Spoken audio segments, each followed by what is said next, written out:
बहुत ही अच्छा नज़ारा देखने को मिला। आज जो हर की पौड़ी और आसपास के घाटों पे लाखों दिए जलाए गए, वो बहुत ही मनमोहक दृश्य रहा। और कन्हैया मित्तल जी की जो भजन संध्या हुई, उसने बिल्कुल मजा बांध दिया, क्षमा बांध दिया। लाइटिंग से अद्भुत नजारा आसमानी में भी दिखा, अलग अलग आकृतियां भगवान की देखने को मिली। कम ये 500 के करीब ड्रोन उड़ाए गए थे, उनका ये पूरा ड्रोन शो हुआ था। बहुत ही उत्तराखंड का पहला ड्रोन शो हुआ है इस बार हर की पौड़ी पर। हरिद्वार में पहले कभी इससे पहले देखा?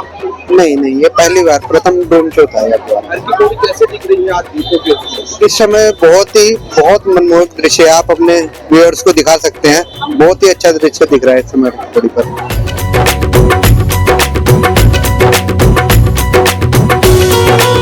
मेरा नाम निखिल शर्मा है। आज हर की पौड़ी का कैसा नजारा देखने को मिला, कितना मन प्रफुल्लित हुआ? काफी अद्भुत नजारा देखने को मिला। मैं पहली बार ऐसे किसी उसमें आया हूँ, तो उसके अनुरूप देखा जाए तो काफी अच्छा नजारा रहा। तो कन्हैया मित्तल जी की आवाज से काफी प्रेरणा मिली, काफी उत्साह हुआ अपने देश के प्रति। हमने पहले भी उनकी काफी आवाज सुनी है, पहले भी यहाँ पे उपस्थित हुए हैं। काफी अद्भुत नजारा है। आप देख ही रहे होंगे, चारों ओर दिए जलाए गए हैं, 3 लाख दिए लगभग जलाए गए हैं। इसी उपलक्ष्य में 500 ड्रोन उड़ाए गए हैं सभी को दिखाने के लिए। काफी अच्छा अनुभव रहा है और काफी देखने में भी काफी प्रभावित है। काफी जोश देखने को मिला। बिल्कुल। मैं भी एक किसी देश का युवा हूँ, काफी उत्साह हुआ है। और मैं जहाँ तक की समझ पा रहा हूँ कि बाकी युवाओं में भी इतना ही उत्साह देखने को मिलेगा।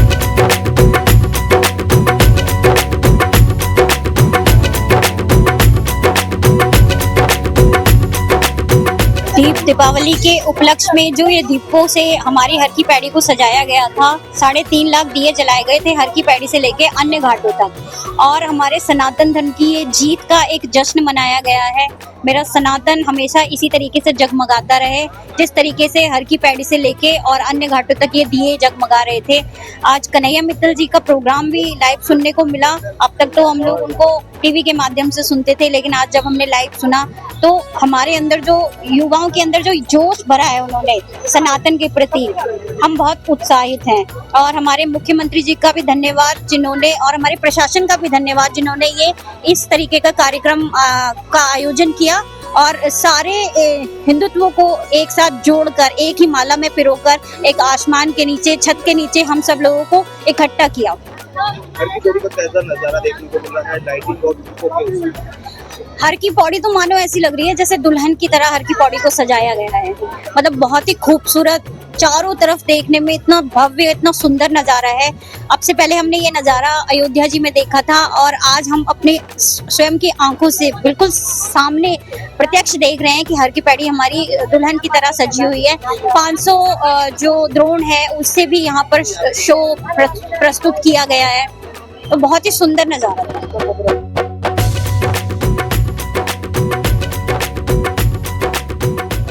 मेरा नाम वेदांत उपाध्याय है। आज हर की पौड़ी पे लाखों दिए जलाए गए, कैसा अनुभव हुआ? देखिए, ये अनुभव ऐसा अनुभव हुआ है कि पहली बार ड्रोन शो हुआ है हरिद्वार में और 3.5 लाख दिए हर की पौड़ी से लेके और अन्य घाटों तक जलाए गए हैं।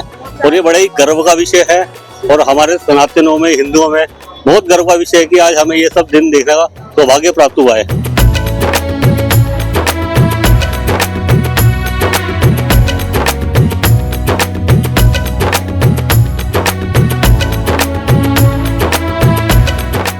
तिलक पत्रिका के लिए धर्म नगरी हरिद्वार से मैं आशीष शर्मा।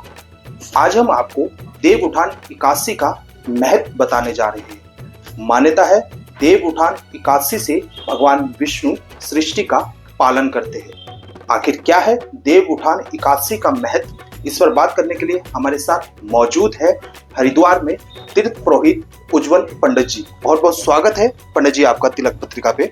सबसे पहले तो देव उठान 81 हमारे हिंदू धर्म शास्त्रों में इतनी महत्व क्यों रखती है? ओम शांताकारं भुजगशयनं पद्मनाभं सुरेशं विश्वाधारं गगनसदृशं मेघवर्णं शुभांगं लक्ष्मीकान्तं कमलनयनं योगविद्यानगम्यं वंदे विष्णु भवहरं सर्वलोकैकनाथं। भगवान विष्णु का एक पवित्र दिन, जो कि सृष्टि में नई ऊर्जा और नई संचार का दिवस के आरंभ का दिवस है। आज से पूरी सृष्टि में एक अलग प्रकार की उमंग, ऊर्जा, उत्साह और आशा की नई किरणों का जागरण शुरू हो जाता है। वो किस प्रकार से कि जब भगवान विष्णु 4 मास के लिए योग निद्रा में चले गए, उसके बाद पूरी सृष्टि में हाहाकार मचा, अधर्म, अशांति और विभिन्न प्रकार के अमर्यादित कृत्य और पूरी तरीके से अधर्म प्रशस्त पृथ्वी हो गई, जिसके बाद देवताओं ने, संतों ने, सभी लोगों ने तप किया और तप करने के बाद भगवान विष्णु प्रसन्न हुए और प्रसन्न होने के बाद उन्होंने आज ही के दिन कार्तिक शुक्ल पक्ष की पवित्र एकादशी तिथि के दिन अपनी योग निद्रा को त्याग कर जब सृष्टि के पुनः संचार का आगमन के लिए उस योग निद्रा को ध्वस्त किया, तब देवताओं में आशा की किरण जागी। इस पृथ्वी पर आज इसके दिन से सभी प्रकार के सत्कर्म, मांगलिक कार्य, विवाह इत्यादि जिस प्रकार के कार्य होते हैं, ये सभी कार्य प्रारंभ हो गए। सृष्टि में एक नव प्रकार की ऊर्जा, उत्साह और उमंग का संचार हुआ और भगवान विष्णु पुनः इस सृष्टि का संचालन करने के लिए प्रकट हुए। इसके पीछे एक लंबा कथानक है। आपने सुना होगा, विभिन्न कथाओं में, विभिन्न धर्म ग्रंथों में वामन अवतार की कथा आती है। जब वामन अवतार का समय हुआ, जब राजा बलि का घमंड बढ़ गया, राजा बलि के उस घमंड को चूर करने के लिए भगवान श्री हरि, भगवान विष्णु ने एक छोटे ब्राह्मण का अवतार लिया। तब जिस समय वो राजा बलि के दर पर पहुंचे तो उन्होंने उनसे दान में 3 पग पृथ्वी मांगी। तो राजा बलि तो अहंकार में चूर थे, उन्हें लगा कि 3 पग पृथ्वी कितनी होती है कि मांगो, कुछ और मांग सकते हो वो भी मांगो। उन्होंने बार बार भगवान श्री हरि को एक तरह से चेताने का प्रयास किया या उनकी उल्टा परीक्षा लेने की। नारायण परीक्षा ले रहे थे, उनकी पत्नी पीछे खड़ी थी, वो सब देख रही थी। तब राजा बलि, क्योंकि बहुत बड़े दानी थे, वो जो वचन कर देते थे उसको, उस वचन को निभाते थे। तब उन्होंने दान में एक पृथ्वी में, पैताल में, और जब उनके शीश पर वो चरण रखने लगे तब उनकी पत्नी रोका और सब ये वाक्या हुआ। इस बात से प्रसन्न होकर भगवान विष्णु ने ये उन्हें आशीर्वाद दिया कि जो 4 वर्ष का पर्व, 4 महीने का जो काल है, उस 4 महीने के काल में वो पाताल लोक में निवास करेंगे। आज भी ये कहते हैं कि राजा बलि उसी प्रकार से, उसी आनंद और ऐश्वर्य के साथ आज भी उसी प्रकार का राजभोग प्राप्त किए हैं। ये भगवान विष्णु की कृपा है। लेकिन चूंकि भगवान विष्णु ने वचन दिया था, उस वचन को पूरा करने के लिए उस 4 मास के लिए उस योग निद्रा में, अर्थात उस पाताल लोक में चले जाते हैं और सत्ता पूरी प्रकार से भगवान भोलेनाथ के हाथ में होती है। लेकिन चूंकि भगवान विष्णु से पूरी सृष्टि का संचालन होता है, विभिन्न प्रकार के धार्मिक, मांगलिक कार्य होते हैं, अनुष्ठान होते हैं, विशेष तौर पर मांगलिक कार्यों का बड़ा महत्व होता है। बस सृष्टि का संचार किस प्रकार से, सृष्टि बढ़ेगी कैसे, वो एक बनाई हुई सतत प्रक्रिया है। मांगलिक कार्य होंगे, अर्थात विवाह इत्यादि होंगे, मुंडन होंगे, यज्ञोपवीत संस्कार होंगे, विभिन्न प्रकार के अन्य कर्म जो हमारे यहाँ हैं वो होंगे। अब विवाह संस्कार उसमें सबसे बड़ा मांगलिक कार्य है। पहले विवाह होता है, विवाह के बाद फिर संतानोत्पत्ति होती है, फिर उसके बाद अगली प्रक्रिया होती है। ये प्रक्रिया सतत रूप से चलती रहती है। जिस समय 4 मास का कार्यकाल था, 4 मास के कार्यकाल में पूरी प्रकार से देव कार्य ना होना और अधर्म का पसर जाना, अशांति का पसर जाना, तो निश्चित ही उस समय देवताओं को के लिए बड़ी विकट स्थिति पैदा हो गई थी। तब जब आज के दिन भगवान श्री हरि, उस योग निद्रा से जागृत होते हैं तो एक अलग प्रकार का संचार पूरी प्रकृति में, पूरी सृष्टि में होता है। आशाओं की नई किरण जगती है और देवता विभिन्न प्रकार के मांगलिक कार्यों में, मांगलिक अनुष्ठानों में शामिल होते हैं। और जो भोक्ता है, देव भोक्ता, वो उस भोग का लेने के लिए पहुंचते हैं। तो आज के दिन को हम लोग इस प्रकार से भी मनाते हैं कि जब भगवान विष्णु की पूजा इत्यादि उनको उठाया जाता है, उनको उठाने के बाद उनका फिर अभिषेक इत्यादि किया जाता है, उनका विशेष पूजन किया जाता है और जितने भी विवाह इत्यादि, मुंडन संस्कार इत्यादि, ये सब जो कार्य जितने भी रुके हुए हैं वो सब शुरू हो जाते हैं। तो इसलिए आज के दिन को अपने आप में एक विशेष दिन मनाया जाता है। और चूंकि हम लोग उत्तराखंड में बैठे हैं, उत्तराखंड का एक सबसे बड़ा पर्व है इगास पर्व। और इस दिन तुलसी के विवाह की भी परंपरा, आप ये देखिए, सभी हमारे पर्व प्रकृति से जुड़े हुए हैं। तुलसी प्रकृति का एक सिंबल है। उस तुलसी की पूजा करने का महत्व,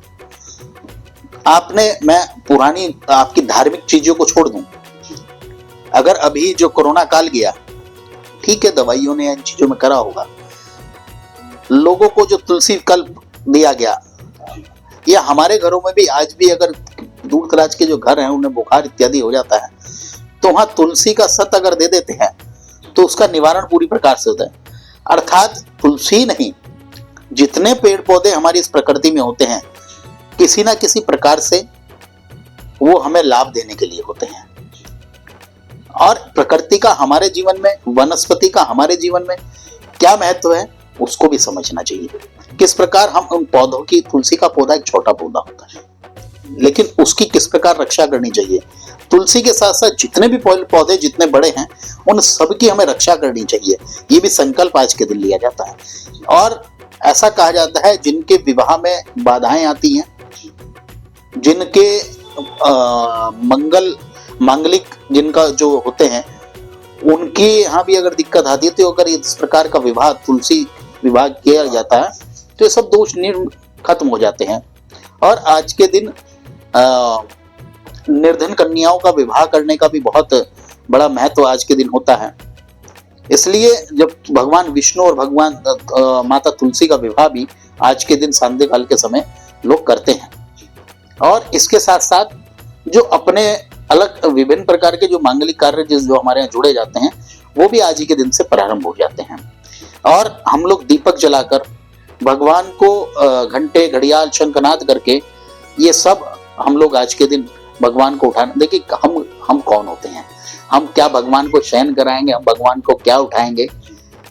लेकिन एक भगवान की जो धार्मिक प्रक्रिया है, जो सात्विक प्रक्रिया है, जिस वचन के अनुसार उन्होंने ये कहा कि मैं 4 माह आपके यहाँ निवास करूंगा, तो वो उस वचन को आज भी मनसा वंचा कर्मणा, आज हमारी इन सारी चीजों में बदलाव आ गया है। हम बोलते कुछ है, करते कुछ है, वादा करते हैं लेकिन वादा निभाते नहीं है। वो हमें समझाने का प्रयास किया। वो राजा बलि जो राक्षस कुल में भी जन्म लिया था, लेकिन उसके बावजूद भी उसने अपने वचन को निभाने का काम किया। जरूरी नहीं है कि हम केवल पूजा पाठ करने मात्र से ही हमारे जीवन में किसी प्रकार की पात्रता या सत्यता या ऊर्जात्मक सृजन होगा। जीवन में जो भी जिम्मेदारी मिलती है उस जिम्मेदारी को निभाकर अगर आप आगे बढ़ते हैं और आपने किसी के प्रति कोई एक वादा किया है, किसी के प्रति कोई जिम्मेदारी का आपको महत्व मिला है, तो उस जिम्मेदारी को निभाने के लिए आपको पूर्ण रूपेण समर्पित होना पड़ेगा। आपकी वही बड़ी माला है, आपकी वही बड़ी पूजा है। जीवन में सत्य बोलना, जीवन में मिली हुई जिम्मेदारियों को निभाना और किसी को भी दिए हुए वचन को पूर्ण करना ही जीवन की सबसे बड़ी पूजा है।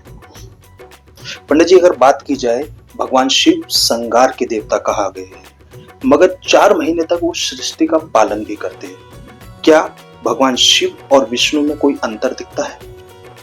तीनों भगवान विष्णु, महेश, ब्रह्मा, तीनों एक ही हैं। जी, दायित्व अलग अलग, सब विभाग जिसे कहते हैं वो बटे हुए हैं। भगवान विष्णु और सृष्टि का पालन करते हैं, भगवान शिव संहारक हैं, ब्रह्मा जी सृजन करते हैं। तीनों ने अपने प्रकार से इस प्रकृति की जिम्मेदारियों को विभक्त करके इस सृष्टि की विभिन्न प्रकार की चीजों को किस प्रकार से व्यवस्थित करना है, वो जिम्मेदारियों का विभाजन किया हुआ है। हम लोग इस बात से समझ सकते हैं, चूंकि हम लोग भगवती गंगा के पावन तट हर की पौड़ी हरिद्वार के में बैठे हुए हैं। गंगा प्रभामान है, इदम ब्रह्मा इदम विष्णु इदम देवो महेश्वर इदमेव निराकारम निर्मलम जानवे जलम। हम ब्रह्मा को भी, ये ब्रह्मा विष्णु और महेश तीनों रूप में प्रभामान है। इसी प्रकार जब हम लोग ओम, हमारे यहाँ ओम एकाकार, ओम का जब हम प्रत्येक मंत्र, प्रत्येक ध्वनि, प्रत्येक श्लोक जब हम करते हैं तो ओम से शुरू करते हैं। ओम तीनों में एक है, ब्रह्मा विष्णु महेश तीनों ओम में ही विराजमान है। हमारे यहाँ जितने भी संप्रदाय हैं, पंथ हैं, ये जितने भी धार्मिक पहलू हैं, उनमें सब में बताया गया है कि ब्रह्म एक है, ओम एकाकार है। वो क्यों बताया गया है? वो इन तीनों की एक ही शाखा है, उसी शाखा से निकलते हुए 3 शाखाएं निकली हैं। तो भगवान शिव का जब समय आता है तो आपने मतलब जो हमारे जो पाप कर्म हैं, जो पापी लोग हैं, जो हमारे विभिन्न प्रकार के हमें समाज में विकृति पैदा करने वाले लोग हैं, जो जीव जंतु हैं, जो समाज के अंदर, सृष्टि के अंदर विभिन्न प्रकार की जो अमांगलिक क्रियाओं में संलग्न हैं, उन सब का संहार करते हैं। आप इस बात से देखिए कि भगवान श्री राम ने जब रावण का वध किया, वो कौन सा कार्यकाल था? सतयुग था। भगवान शिव के अनुष्ठान, हमारा सावन का कार्यकाल चलता है, सावन के कार्यकाल से हम लोग पूजा अनुष्ठान भगवान शिव के कर देते हैं। उसके बाद हमारे यहाँ श्राद्ध कर्म आते हैं। श्राद्ध कर्म में हम लोग अपने पितरों को प्रसन्न जो अमल चले जाते हैं, तर्पण इत्यादि करते हैं।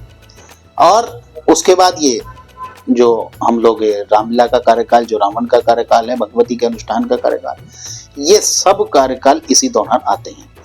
दूसरी बात, भगवान विष्णु जब ये प्रकृति की स्थितियां जब विकृत हो गई, जब ये आज देवउठान एकादशी का जो पर्व है, इस दिन जब वो जागते हैं, तो जो हमारे जितने भी विभिन्न प्रकार के ग्रह दोष इत्यादि हैं, जो लोग आज के दिन इस प्रकार भगवान विष्णु की आराधना करते हैं, पुरुष सूक्त का पाठ करते हैं और भगवान विष्णु की आराधना करते हैं, ओम नमो भगवते वासुदेवाय का जाप करते हैं, जो लोग आज के दिन तुलसी के समीप दीप प्रज्वलित करते हैं या गंगा में दीपक का प्रवाह करते हैं, वो सब लोगों के जीवन में आने वाले विभिन्न प्रकार के जो दोष हैं, वो दोष मिट जाते हैं।